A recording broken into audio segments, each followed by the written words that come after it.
L'échange que vous allez entendre est un entretien épistémique. Il s'agit d'une conversation asymétrique dans laquelle on s'intéresse à notre interlocuteur en lui posant des questions. Au travers de celle-ci, nous cherchons à comprendre les raisons qui motivent son avis. L'objectif principal de cette forme de conversation est de passer un moment agréable et mutuellement enrichissant. Si Sarah est d'accord pour discuter avec moi déjà. Oui, épiste, je vois pas. Ouais, épistémique. Appelle-le galactique. Épistémique. Comme tu veux. Oui, voilà, un petit coucou. Alors, je passe un petit coucou à Scully, à Mulder, ceux qui connaissent la série, hein, La Vérité d'ailleurs. Une petite blague. Oui, non, je suis montée parce que je trouve que c'est super intéressant, le sujet des classifications OVNI aux USA. Même moi, je me pose la question, pourquoi maintenant? Comme nous tous. Hein. D'accord. Voilà. C'est quelque chose où je me suis énormément posé des questions. Donc, une hypothèse, hein.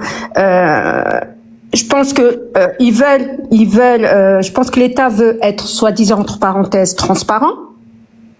Peut-être apaiser des soupçons. Ou peut-être l'État a besoin de reprendre le contrôle, parce que je pense que je pense qu'il y a aussi la pression du public, parce qu'on a entendu parler de la zone 51, etc., effectivement avec des nouvelles technologies. J'avais effectivement regardé, bon, je suis un petit peu curieuse, donc j'aime bien regarder certains documentaires. Il y avait des pilotes militaires, bien entendu, qui parlaient, qui disaient, bon, après, par rapport à ce qu'ils ont montré, des vidéos et autres, des objets non identifiés, avec effectivement des mouvements, c'est-à-dire que c'est des vitesses et des accélérations anormales, que même nous, en termes de technologie, on est incapable de le reproduire. D'accord. Et j'essaie de résumer un petit peu, parce que tu as déjà dit pas mal de choses, et en plus... C'est un avis, je reste... C'est un avis. Non, mais j'ai entendu, mais c'est très bien. Oui. Oui, tu disais, tu t'as dit que tu t'es posé la question, en fait, de pourquoi maintenant. Donc tu parlais, peut-être transparence, en moins, en tout cas, c'est ce qui est évoqué, mais que c'était peut-être plutôt des retraits de soupçons, et tu parlais aussi de reprendre, que peut-être un moyen de l'État de reprendre le contrôle, et tu parlais de la zone 51 et de choses comme ça. Et en fait, je me posais la question. Alors déjà, est-ce que tu parlais aussi des pilotes, pardon. J'ai oublié tu parlais des pilotes militaires qui avaient parlé donc d'objets non identifiés. Qui ont été filmés d'ailleurs par leur propre vidéo. Oui, filmés aussi, effectivement. D'accord. Et alors déjà, c'est que une question, en fait, qu'est-ce que tu entends par les objets non identifiés? Des objets non identifiés, c'est des objets qui ressemblent pas à des objets terrestres, qui ont des formes originaux. C'est quelque chose alors je reste neutre, sur lequel ça a été filmé, des objets qu'on ne voit pas sur Terre, quoi, des objets, des formes différentes, qu'on n'a pas l'habitude de voir. D'accord. Et ce sont forcément des objets. Pardon ? Ce sont des objets. Donc, c'est-à-dire, est-ce que c'est physique pour toi, ou est-ce que ça peut ne pas être physique, par exemple? Il y en a qui parlaient tout à l'heure des phénomènes aériens, je crois, ou aérospatial. Ou ça peut être autre chose que physique. C'est ça ma question, en fait. Tu parles par rapport à des objets, mais oui, je vois ce que tu veux dire. Ça peut être aérien, ça peut être terrien aussi. Après, aérien, par rapport aux objets qui ont été détectés, parce que par rapport au documentaire, quand ils parlent de radar, effectivement, il y a les pilotes, ils ont effectivement dans leur Rafale une caméra qui a permis justement de détecter des objets qui ont effectivement un changement de direction qui est instantané, même à ce qui paraît, le Rafale est incapable de suivre cet objet. Ça a été, en fait, le mouvement est tellement aléatoire que même ils sont surpris de voir ce genre d'objet devant eux, qui bougent dans tous les sens et que même eux-mêmes, ils sont incapables de le faire, de le reproduire. Et c'est à ce moment-là, voilà, c'est à ce moment-là que effectivement, d'ailleurs, il y avait un des pilotes qui avait exprimé en disant que pour lui, il n'avait jamais vu ça. Ok. Et du coup, je t'ai peut-être entendu. C'est la première fois en fait que tu montes avec nous. Je t'ai pas demandé du coup parce qu'on est parti direct. Russell, je sais que j'ai pas participé à ces lives, mais je suis j'écoute. C'est pour voir si tu connaissais le principe en fait bien. Et j'ai considéré que oui, c'était un doute, me demandement. Ouais, j'ai dit une fois, il y a très très longtemps sur un autre sujet. D'accord. Ok. Et j'allais dire en fait voilà, on a souvent les échelles, tu vois, le truc pour savoir quelle est ta conviction en fait sur le sujet.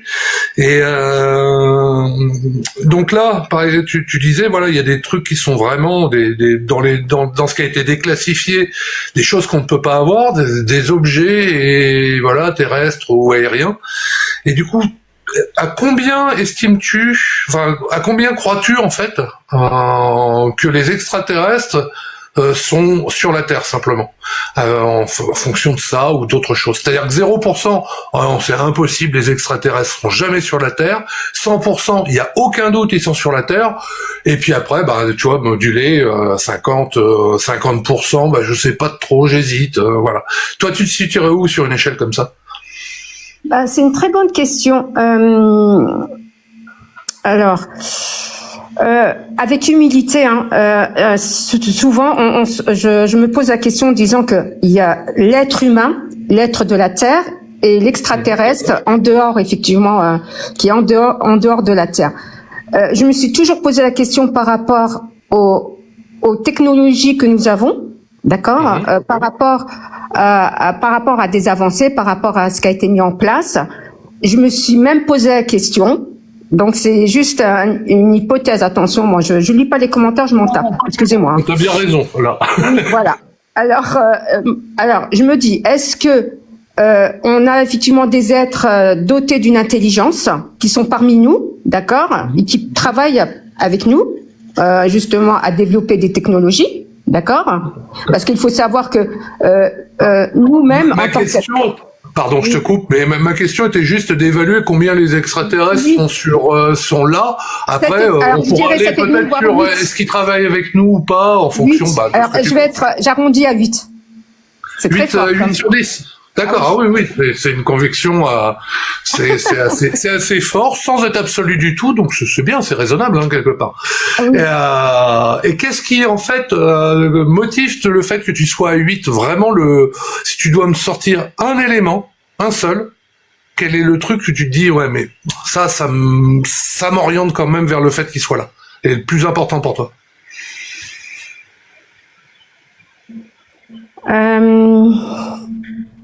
Alors, mais je sais pas pourquoi. Je reste quand même sur cette. Je reste quand même sur alors il y a des zones un peu partout dans le monde où il y a effectivement des militaires qui protègent certaines zones, mais moi je reste sur cette soi-disant la zone 51. Bon, c'est une légende, mais cette zone 51. Pour certains qui sont quand même qui prennent le risque pour y aller, parce que bon, effectivement ils veulent protéger leur technologie, mais pas que, parce que il s'avère que même un journaliste qui souhaite entrer dans ce tunnel, dans ce hangar pour voir même juste la forme, pas la profondeur, on est incapable de savoir ce qu'il y a à l'intérieur. Donc ils veulent pas, effectivement. Donc je me dis, ils veulent aussi protéger peut-être quelque chose ou l'être humain, ou peut-être ils ne souhaitent pas dévoiler. Et je me pose la question justement, est-ce qu'il n'y a pas une partie, peut-être une partie de vérité, une petite partie de vérité, et que l'humain n'est pas encore prêt, et le fait est de déclassifier aujourd'hui, c'est pour justement apaiser mince, oui, j'ai oublié le terme. J'ai oublié le terme. Les personnes, les électeurs, les suspicions. Voilà, c'est ça. Oui, d'accord. Les suspicions. Okay. Mais je me pose la question, est-ce que cette intelligence, elle serait pas capable à leur dire en disant, écoutez, on serait capable de se manifester Alors, c'est juste une hypothèse, hein, capable de se manifester auprès du peuple. Si vous ne le faites pas, on le fera peut-être par la suite. Donc, ils se sont dit, est-ce que il est préférable un petit peu de glisser une partie pour faire comprendre une petite, à l'être humain et voir comment l'être humain va réagir par rapport à la déclassification. D'accord, oui, ça serait un petit test aussi, d'accord. Oui. Mais donc, c'est cette zone 51 où tu me dis, il y a peut-être des choses, tu sais pas, tu m'as dit même que c'était mythique. Je sais plus comment tu as dit, je suis partout. Une légende. Alors, une légende, voilà. Voilà, une légende, parce que oui. Et ça, c'est ce qui donc, c'est cette zone 51 qui est possiblement une légende, c'est-à-dire que je vais me dérayer un peu même ce que tu me disais, hein. C'est ça qui te motive à penser que les extraterrestres sont à 80% sur Terre? Pas que. Il y a des endroits où effectivement, il y a des endroits sur Terre où il y a des zones qui sont aussi protégées par des militaires. On ne sait pas pourquoi.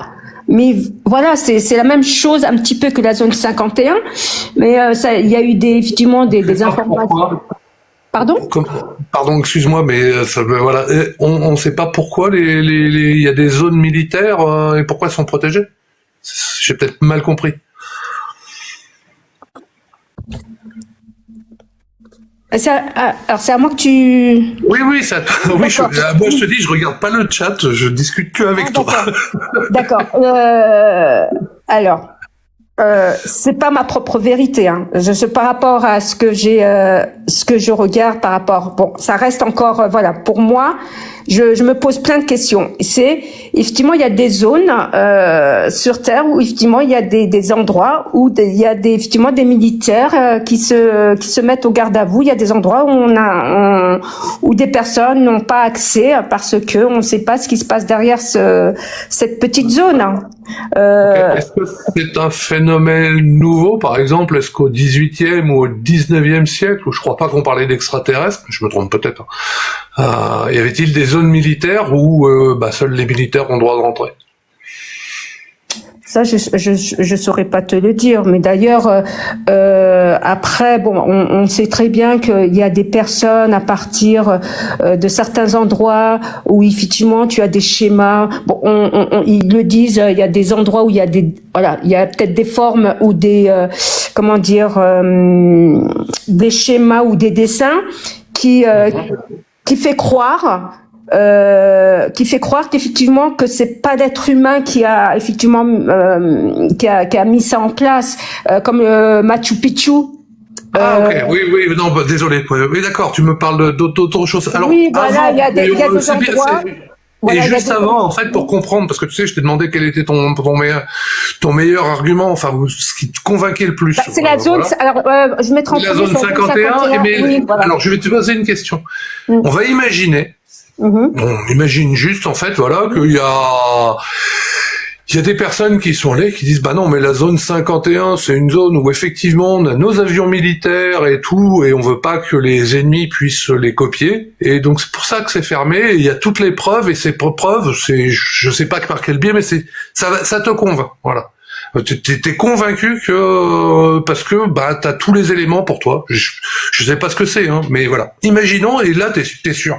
La zone 51 et tous ces trucs-là, c'est juste des trucs militaires avec des trucs certifiés. Est-ce que ça te ferait baisser sur ton 80%, ou est-ce que finalement, non, tu resterais quand même à 80%, et peut-être pour d'autres raisons, effectivement, comme tu parlais du mine. Alors, très bonne question. Je resterai sur mes 80%. Pourquoi? Parce que la zone 51, pourquoi cette zone 51? Pourquoi on l'a nommé cette zone 51? Ça aurait pu, effectivement, si je devais la jouer stratégie, on peut avoir plusieurs zones. On sait que l'État américain, c'est vaste, c'est assez grand, d'accord?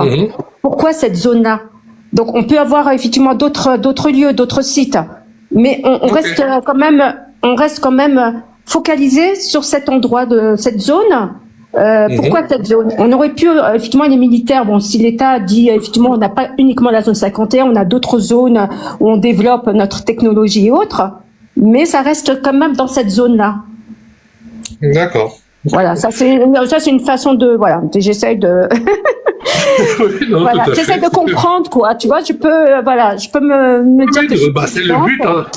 Voilà, j'ai un pays assez grand, j'ai assez de place pour mettre autant de sites que je veux, mais pourquoi je reste sur cette zone, quoi? C'est un moment, je me pose Ok.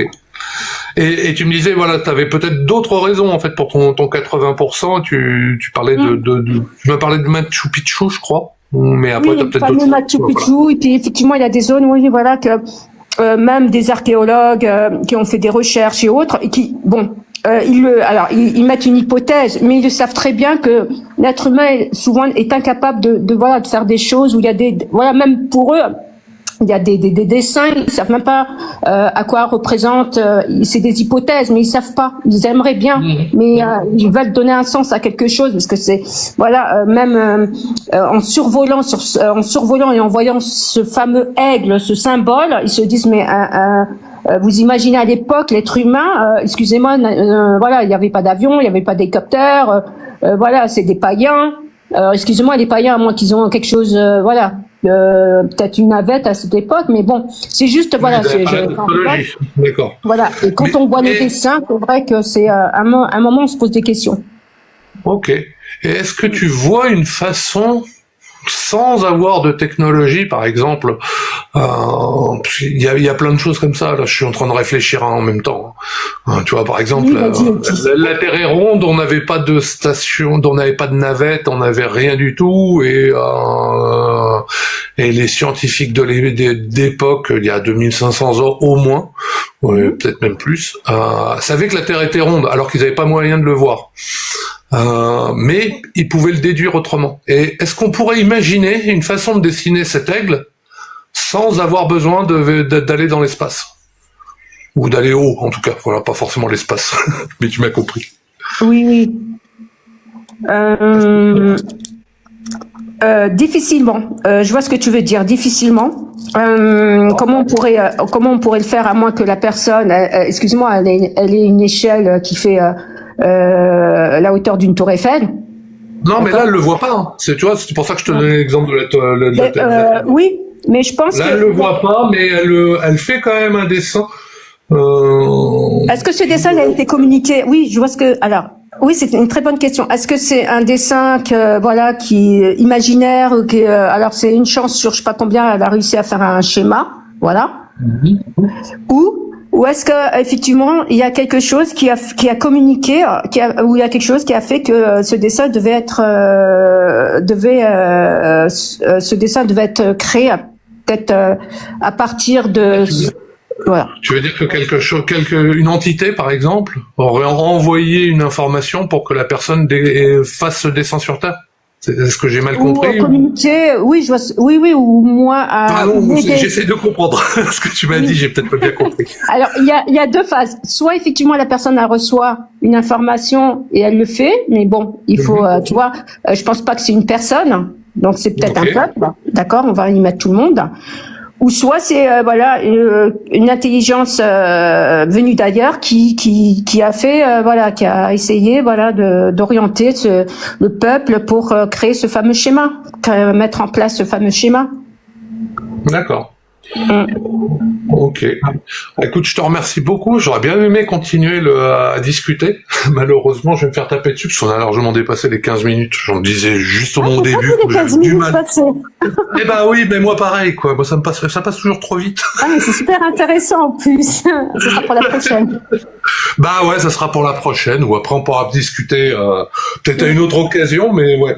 Du coup, je vais demander si mes collègues ont des questions à emporter. T'as dû voir, c'est des questions qui appellent pas forcément de réponse tout de suite, tu vois, c'est plus pour y réfléchir un petit peu sur, tiens, un peu comme ma question de, est-ce qu'on pourrait imaginer une façon de faire le dessin, et que je sais pas, pour une raison, tu vois, pas parce qu'on veut communiquer avec des dieux, par exemple, voilà. Mais est-ce qu'on peut faire ce dessin sans aller dans l'espace? Ça pourrait être une question à emporter, par exemple.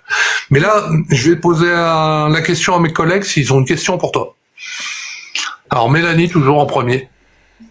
C'est fine, je n'ai pas de question à emporter. D'accord. Bon, vas-y, Russell. Je t'ai entendu, t'étais sur la starting block. Non, j'allais faire une vanne sur si la zone 51 était à Marseille, est-ce que ça serait moins mystérieux? Mais j'aimerais bien. Non, Du coup, si un jour tu découvrais qu'il n'y a strictement rien dans ces dossiers et dans la zone 51, est-ce que ça changerait quelque chose pour toi? Très bonne question. Ok, merci Russell. Je sais pas si John peut une question, peut se démuter. Je crois que là il était occupé, mais bon, je vais considérer que non, du coup. En tout cas, écoute, je te remercie pour la discussion. Franchement, c'était intéressant. Et toi, alors de ton côté, comment ça s'est passé? Est-ce que t'as trouvé ça l'exercice intéressant? J'ai cru comprendre que oui, mais voilà. Est-ce que tu en retiendras quelque chose? Est-ce que ça Puis est-ce qu'il y a une question que je t'ai pas posée ou un sujet qu'on aurait pu évoquer? Tu te dis tiens mince, c'est dommage, je m'en ai pas parlé. Non, en fait, ça s'est très bien passé. Moi, je me dis toujours, je sais rien, mais j'ai toujours cette réflexion.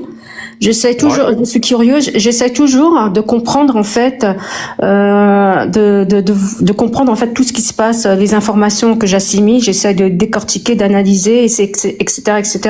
Mais c'est super intéressant parce que en fait, ce que Russell vient de me poser, la dernière question, je me pose toujours une question en disant qu'effectivement ces objets là non identifiés, qui ont une vitesse sans inertie, ou un Rafale qui dit, un pilote militaire qui dit qu'on est incapable d'avoir cette propulsion supersonique, avec des mouvements un peu qui partent dans tous les sens, et c'est là où on se dit est-ce que c'est vrai, pas vrai. Moi je reste pas fermée, hein, mais je reste quand même assez ouverte. Et j'essaie de comprendre en fait ce que dit l'être humain et ce que nous, ce qu'on ressent, est-ce que c'est de bien faire attention à certaines informations, mais voilà, c'est de réfléchir et d'analyser les choses, c'est ce que j'ai compris, ouais. Oui, ça me fait penser parce que là tu m'as parlé du pilote. En fait, j'avais une question tout à l'heure et puis on est parti sur autre chose. J'ai oublié de te la poser. Je peux te la poser en question à emporter? Normalement, je les pose avant. Mais...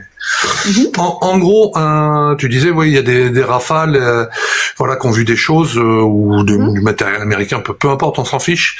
Comment tu expliques en fait quelle est la meilleure raison pour toi pour le fait que les pilotes peuvent en parler, il n'y a pas de problème, mais que du coup, si c'est vraiment si sûr qu'il y a eu quelque chose, comment ça se fait qu'en fait les gouvernements, les autorités n'en parlent pas du tout, mais laissent leurs pilotes en parler, par contre, il n'y a pas de problème.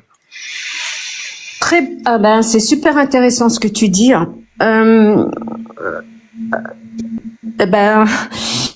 Alors. C'est une question à emporter, de toute façon, t'as le temps d'y réfléchir. Non, mais c'est une très bonne question parce que j'y ai réfléchi justement à ce sujet. Ouais. J'y ai réfléchi en disant est-ce que ce qu'ils disent est vrai, et par rapport aux vidéos qu'on voit par rapport, est-ce que pour eux ils disent que c'est non humain, c'est-à-dire que même l'humain est incapable de faire ce genre de manœuvre. Est-ce que c'est vrai ou faux? Et justement, je me pose la question. Non, moi après, je pense qu'ils sont honnêtes. Hein. Moi, c'est la fin du live et tout. Je pense qu'ils sont honnêtes dans leur truc. Mais après, tu sais, on peut plein de raisons. Enfin, je suis pas en train de les traiter de menteurs. Alors, je vais te répondre à ta question.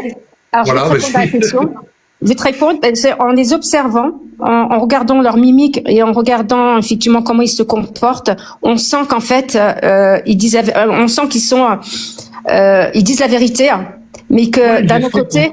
Voilà, on les sent parce qu'on sent quand ils disent quand c'est faux, on sent que l'information est fausse. Mais là, on sent que quand ils parlent, on sent qu'il y a une sincérité au ton de sa voix, à sa façon de regarder la caméra et autres, et sa façon de faire comprendre que pour lui, comme s'il est il n'arrive pas à comprendre que ce qu'il a vu, c'était impossible. Donc il a une façon, c'est une observation. Ça, je sais que après il peut y avoir des personnes, mais je suis d'accord avec toi globalement. Après il peut y avoir des personnes où on le voit pas, mais je suis d'accord avec toi.